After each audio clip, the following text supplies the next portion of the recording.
The question I get the most from my students and their parents is, what do I need to learn for the future?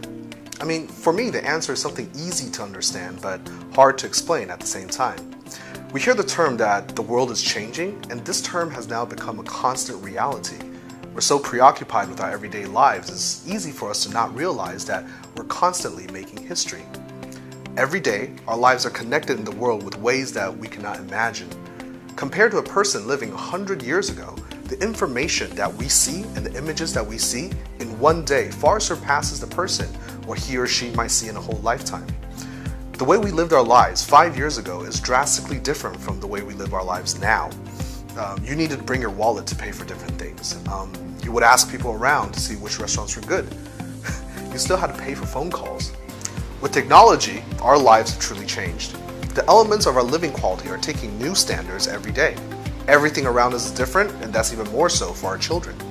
In a future where restaurants don't really need waiters and gas stations that don't need staff, post offices that don't need reception, or hospitals that don't need as many doctors, where does our next generation stand?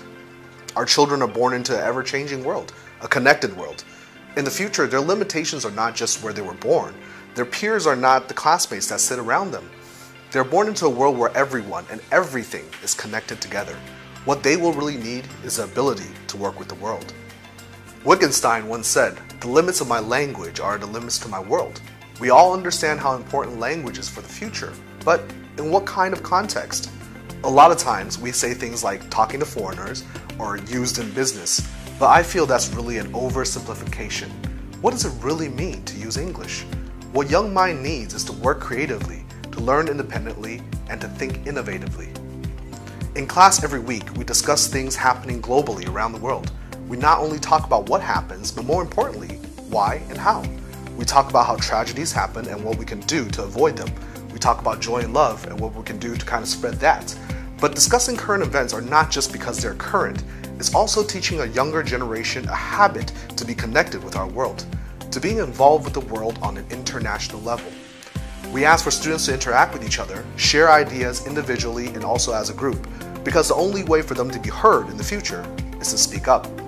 One day, whether they're standing in a room full of people giving a presentation or in an auditorium room just giving people a speech, simply sitting down, being face-to-face with somebody, just sharing an idea over a cup of coffee.